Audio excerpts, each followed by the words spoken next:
Connor, happy to have the chance to sit down with you, catch up. I want to talk about the biggest news of the year for you. You are officially a dad.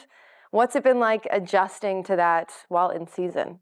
Just trying to help out in all the parenting duties, but just taking them for walks and being able to hold them and feed them and just sitting with them at night after games has been really fun for me. Now, Quentin Garland, not named after Quinn Hughes. Correct. But Quinn is the godfather. Quinn is the godfather. What Yep. went into that decision, giving him that role? Oh, well, that's a great question. I think it's someone who you can imagine, treating my son the way, they've treated me. Someone to welcome me to this team, even though he's years younger, he's mature beyond his years. And, I had a tough start a couple of years ago. There was some uncertainty about me staying here and just how he helped me through that. And was such a great friend in that time. It was like a rock for me. And, someone when stuff was going on, you can go to. And so it makes him such a great captain, but, a better friend. What makes the connection between you guys so strong, and why do you guys get along so well? I think first and foremost, our love for the game. We always watch hockey together, talk hockey. We are constantly trying to get better.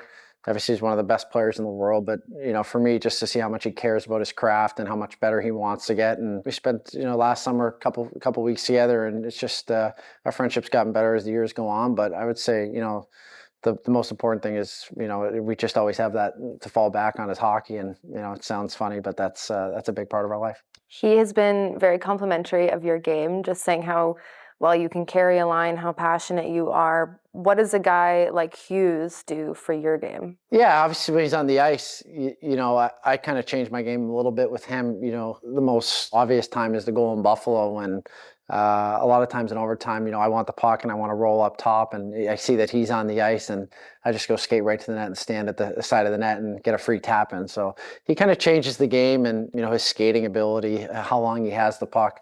He's worked on his shot so much; he's become a dual threat. I know from having friends on other teams that he's probably the hardest guy to cover in the league. So as a player, when he's on the ice and you're on his team, you just try to get open. You're gonna get open because one guy can't cover him. So a lot of times teams have 2 or 3 guys go, and you're usually the open guy. So he's just probably the easiest player in the league to play with. Taking a look back at training camp, there was a moment I heard that you kind of chatted with the younger guys. What did you say to them? What advice did you give to them before they went back to their junior teams? I just told them just to enjoy it. You're going to come next year, and hopefully you're going to make our team, or you're going to be in Abbotsford, and just to enjoy your last year in junior and get better. It happens quick. I think guys come to that camp the first time and have really good camps, a lot of energy, and then the second year they think it's just going to be easier, and it's not. The league gets better each and every year, so just try to let them know just to work at your game, but enjoy it. There's nothing like playing juniors, and it's the greatest time of your career. Taking a look at this team that you have in front of you here in Vancouver this season, what's the best way to describe this group? I think we have a lot of pieces from returning from a team that went far last year, but not far enough. I think that's understanding that how hard it is to get to where we were, but how much harder it's going to be to get past that point. But I would say focused. I'd say we understand where we are and how much better we need to get. It's going to be tough, but I think we have a group in there that can do it. Well, Connor, thanks for joining me today. It was nice to sit down and finally have a chat with you. Good luck with the rest of the season. Thank you for having me.